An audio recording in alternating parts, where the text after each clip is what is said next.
It's been 3 days since we got the major delay on the Clarity Act. Now, the crazy thing about this is that the drama is becoming extremely significant all over social media regarding how Coinbase is the bad guy here. And even when we look at a lot of the articles, right, they're putting a spotlight on why Coinbase specifically derailed the crypto industry's political future. But the issue here that I have with almost every single one of these articles is that they're all pointing the finger at Brian Armstrong and saying, well, all of these other CEOs, they support the bill. Now, this is a big issue because, again, it's very easy to look at Coinbase's CEO and Coinbase themselves and say, they're the problem. They held this all up. What's the issue here? Is Coinbase trying to protect themselves? Is Coinbase trying to protect those that are, holding massive amounts of money on their exchange and they want to make sure that they, keep that money on their exchange? I don't believe so. I think that this bill is I think that this bill is extremely significant for the entire space. I just want to make sure that you guys know that. But I think that this bill is a much bigger issue than what we are seeing. I made a post about this, which we'll bring up here in a moment, but I want to go over here to this post, which is latest. Bank of America CEO argues interest-bearing stablecoins could pull $6 trillion from traditional bank deposits, potentially raising borrowing costs for small businesses that rely on bank lending. Now, again, I've been seeing a lot of people all over X saying that Coinbase is no better than a bank. They want you to hold your money on their exchange. They don't want you taking your money off of their exchange. That's why they're trying to, go against this bill, because this bill would essentially kill a lot of these exchanges from having stablecoin money on their exchanges. Because again, why would anyone want to hold a stablecoin on an exchange when you can't even earn money on it, right? You would just go into the DeFi space and throw that stablecoin into some sort of lending and borrowing pool, which also, by the way, comes with significant risk. The reason why Coinbase and some of these exchanges are great for holding stablecoins on them to earn yield is that they are also covered under FDIC insurance. And I think that that's like a huge thing that a lot of these influencers in the space that are saying like, oh, Coinbase is the bad guy. They just want to, hold your money just like a traditional bank. I think that that's where they're all getting this wrong. And because they're also pushing the idea of like, oh, you could just throw your money into a DeFi, pool. Guys, DeFi right now, as it stands, with this space being fully unregulated, is extremely risky. I've always stressed that.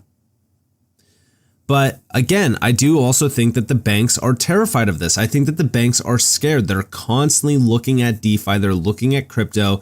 And this is essentially public enemy number one for them, because they know that traditional players here, so retail, right? If we are going to earn upwards of 5% on our money compared to a traditional savings account, yeah, we're taking that 9 times out of 10. That's what banks are terrified of, losing business. But the question is also, why can't banks just issue stablecoins themselves? This is from Digital Asset Investor. I'm confused. Why can't the banks just issue stablecoins themselves and join the stablecoin yield party? If you can't beat them, join them. And what's funny is David Schwartz said, compete on a level playing field? Are you mad? Because again, Ripple has always been in the game of attempting to level the playing field between banks, fintechs, and private companies working within finance. Now, obviously, David Schwartz is no longer the CTO of Ripple, but the main thing that we are looking at here is that, yes, that goal has always been in play. The same way that banks are trying to bully this bill in their favor, it goes back to the big banks running to regulators saying, hey, you guys need to go after Ripple and XRP. Like, this is a big issue. They're coming after our business in a big way. And then you had the SEC lawsuit. Do you see the big picture here? This is not about Coinbase trying to protect, the money that they have on their platform from individuals locking in USDC yield. No, this is a much bigger issue. This is banks trying to get their way after years and years and years of crypto swallowing up pieces of their business. It's the same exact reason why Ripple and XRP were targeted initially with that SEC lawsuit. They don't want to compete. They don't want a level playing field because they know that they can't compete. Now we do have over here, Justin, a U.S. Senator David Harold McCormick, is urging lawmakers to act fast on crypto policy. He warns that without clear market structure legislation, capital and innovation will continue to flee the United States. Bottom line, regulatory clarity isn't optional anymore. Market structure must pass. Now, I agree with this. However, we are not here to protect bankers' capital. We're not here to protect their business. We're not here to protect their profit margins. We are here to make sure that, capital and innovation continues to thrive in the US. However, if we're constantly looking at the banks, trying to protect them, this is going to be delayed for months, potentially even years. We need to ensure that we are supporting crypto, not the banks. We don't care about the banks here. The big issue with this bill, and when it started to become a big issue, was back in the beginning of December when senators started meeting with banking CEOs. That's when they started to force the hand and say, hey, we need these rules in place. We need this in place. We need to make sure that we're protecting, our business here. But listen closely to this video clip. Right. And this is a particularly complex piece of legislation. So, I wouldn't lose sight of the fact that we've made an enormous amount of progress. And now the question is, over the next couple of weeks, how do we resolve some of those open issues and get a piece of legislation that we can get bipartisan support for? And listen, I want to say one point on this, Andrew. The reason it's so important is if you don't have that certainty, capital and talent is like water. It's going to go the path of least resistance. So America needs to be in a leadership role here. And if you don't do that, you're going to have regulators that are going to go back and forth depending what party's in charge. We saw that under the last administration. So we need a legislative fix that the president can sign and give everybody certainty. Right. And this is a particular... So listen, we need to fix a lot of the things within this bill. I agree that, clarity is 100% crucial. I think that, the big issue here is that I'm not anti regulations. I've always talked about how we need regulations, but I am anti bankers forcing the hand of, these players to rewrite the rules. Like, we should not be rewriting the rules to protect big banks. But we also have over here, this is why the bill is really stuck. Mike Novogratz was pretty blunt about what's slowing the crypto market structure bill. He says both parties want a bill. That part isn't the problem. The real friction is banks, especially around stablecoins. Right now, big banks pay savers basically nothing, 1 to 11 BPS, while earning 3.5 to 4% parking deposits at the Fed. Stablecoins threaten that spread. If consumers can earn yield elsewhere, deposits move and banks make less. That's why this is such a lobbying fight. Let stablecoins compete, and banks either lose deposits or have to pay consumers more. That's the trade-off lawmakers are wrestling with. So yes, this is about the SEC versus the CFTC, but underneath, it's about who gets to keep the economics of your money. That's why this bill is harder than it looks. Check it out. We're down in D.C. I spent a day and a half down there this week. I fundamentally think a bill is going to get done in the next few weeks. The Democratic senators in earnest want to get something done. The Republican senators in earnest want to get something done. These are complicated bills. It would be complicated if me and you sat down and tried to write the bill. But when everyone is pushing for their own agenda. Right. Well, let me ask you about the bill, because I think there's many more sticking points than that. But the two that people focus on right now is just what authorities the CFTC has versus the SEC, and perhaps maybe the bigger one, and you hear people like Brian Moynihan get asked about it and others, just about stable coins and how they will work and whether, depending on what they're allowed to be able to do, whether ultimately you're going to have a lot of money coming out of the banking system and what that means to credit in the country. Yeah, listen, this is an issue that the banks have brought up, and they have an amazing lobbying army, right? So they have come down, and one of the reasons the bill is stalled is the banks are saying, oh my goodness. If you go to JP Morgan right now, or Bank of America, or any of the big banks, and you put money in a savings account, you get about 11 basis points. 1 basis point. So the banks are making a tremendous amount of money, holding our savings and depositing at the Fed at 3.5%, 4%. They worry that stable coins could have deposit flight. The reality is, but just to be clear, they worry if stable coins are allowed to effectively accrue interest or some other kind of points or other things, that there would be deposit flight. That is right now. That's the central issue, that because they're not allowed to technically yet. Yes. Or the banks would have to raise their interest, pay the consumer maybe a fair rate, and make less money. And this is exactly the big issue with these bills. It's not so much about the friction coming from Coinbase or from crypto, but no, it's the banks. The banks are always friction. It's so funny because even if we think about like cross-border payments or payments in general, like banks are the major friction with all of this stuff. They want to make as much money as possible. And this is the issue here. It's not about Coinbase. That's why I said over here that there seems to be a lot of influencers in this space trying to twist Brian Armstrong and Coinbase's move to rescind their support of the Clarity Act. We are hearing talks about how they drop support because it would essentially kill a big piece of Coinbase's business. Although sure, it would harm the success of their business model around stablecoin yield, it also does a lot more damage beyond centralized exchanges. I don't care about centralized exchanges. I want to make that point known. I have utilized DEXs and cold storage for years to the point where I barely touch centralized exchanges outside of buying assets to send to cold storage wallets. This bill harms the DeFi space, including DEXs, in ways most aren't explaining. So let me. Number one, DeFi protocols. And even front-facing apps could be regulated as intermediaries, which is just not possible, especially for decentralized apps like Uniswap. Number two, stablecoin yields and rewards being slashed, which is a core yield creation for not just exchange products, but for DeFi itself. This would harm DeFi more than you can imagine. Number three, the bill includes vague definitions regarding DeFi, which could weaken, not strengthen decentralization aspects in crypto. Number four, the bill also expands compliance and AML oversight on all DLT layers, including DeFi-related layers. Let me ask you again, how can dApps comply with AML oversight? They can't, which could lead to dApps getting killed, i.e. DEX products.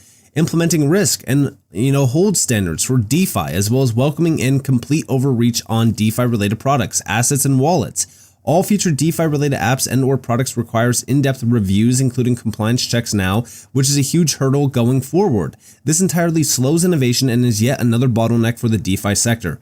Anyone that is targeting Brian and or Coinbase, essentially saying that they should support this bill because all other CEOs and companies support the bill, is clearly missing the glaring issues with this bill. Do we really want regulations that bad to the point where we are succumbing to the bankers' demands? We really need to think about how important this moment is, not just for the short-term success of crypto, but the long-term success too. And the big thing here is that, listen, we don't need regulations right now. I'm just going to be 100% honest with you guys. We do not need regulations right now. Crypto is already killing the banks. We are already in the process of harming the banks in a huge way. And we hold the upper hand here. We have, such a huge advantage here. The banks want crypto to be slowed down. They want crypto to essentially, kill the rewards, because they know that if this continues, we're going to see more and more of their customer base move over to crypto. More and more of their money that's parked in their accounts moving over to crypto. Yes, we need regulations. Do we need them right now to the point where we are, catering to the bankers' demands? No. They should be catering to our demands because we hold the advantages here, not them. But this is ridiculous because we are constantly seeing more and more people targeting Coinbase. I mean, even Eleanor Tourette is saying, Scoop, the White House is considering pulling its support for the crypto market structure bill entirely if Coinbase does not come back to the table with a yield agreement that satisfies the banks and gets everyone to a deal, a source close to the Trump administration tells me. I mean, why? Why is it on Coinbase here? The White House said, the White House is said to be furious with Coinbase's unilateral action on Wednesday, which it apparently was not notified of in advance, calling it a rug pull against the White House and the rest of the industry. The White House does not believe that one company speaks for the entire industry, the source continued. This is President Trump's bill at the end of the day, not Brian Armstrong's, the source said. again, this is just ridiculous. We have over here from Brian Armstrong. In general, love your post, but this is not accurate. The White House has been super constructive here. They did ask us to see if we can go figure out a deal with the banks, which we're currently working on. Actually, we've been cooking up some good ideas and how we can help the community banks specifically in this bill, since that's what this is about, the community banks, right? More coming soon. And yeah, listen, like we are constantly seeing like Coinbase be the enemy here. Since when has Coinbase or any centralized exchange in this space been like the major enemy about holding back innovation, holding back regulations and things like that? Like this is not about Coinbase. This is about those that are causing the friction. This is about the banks. I'm tired of hearing these conversations about how it's, crypto's fault. We've been hearing that crypto is the problem for years and years and years and years. The problem here is that regulators have been paid off by the big banks to go after crypto, which they did for years. They held back so much. I mean, any XRP holder here knows how much we've been held back and suppressed. But on top of that, we are now starting to see the same issue here where, the banks are causing friction with this bill, but it's Coinbase's problem. Oh, Coinbase is the problem here. This is not Coinbase's issue. This is the big banks. Banks are not your friend. They've never been our friend. If they were our friend, they would have been offering us a lot more money on our money that's, parked in these accounts for years on end now. But instead, they don't want to, which is why they want to slash these rewards. I go back to my post, right? They want to slash these rewards around stablecoin yield, around DeFi protocols, because they know that they can't compete. Because if they want to compete, they have to kill their revenue, like a massive piece of their revenue. And that's a big issue for them. We are essentially going against a banking cartel where they are trying to strong arm the crypto industry to succumbing to their needs, and they are utilizing everything in their power. Even, politicians and senators and congressional, members and even regulators, they have weaponized their entire stack here against crypto. And do you question why? It's because the power behind crypto. So why should we have to, sit here and hold back against the banks and say, all right, yeah, let's just give up all power and control to the banks? No, this is ridiculous. And the big issue here is like everyone is supporting this bill simply because, like, for an example, Brad Garlinghouse is supporting the bill. Kraken is supporting the bill. A16Z is supporting the bill. So that means that we should all support it, right? If you actually read this bill, and I've outlined all the glaring issues here, and there's a lot more beyond this as well, like banning tokenized stocks and things like that. But if you actually read it, you'd understand that this is not crypto clarity.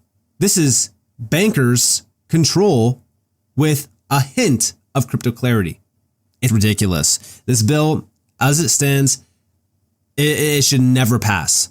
Especially if you believe in the future of crypto, it should not pass. So I'm hoping that, this gets worked out. Mike Novogratz said that he's hopeful that it gets passed within like the next couple weeks. If this does get worked out, I mean, Coinbase, we heard from Brian Armstrong, like they're already working on a few things here. Let's see what happens here, but hopefully this can get done by Q1. That would be incredible. We'll have to watch, wait and see, but a lot of drama around this, a lot of drama. But it's drama that is 100% needed here because again, the issues here are extremely significant. So with that being said, I hope that you guys enjoyed this video.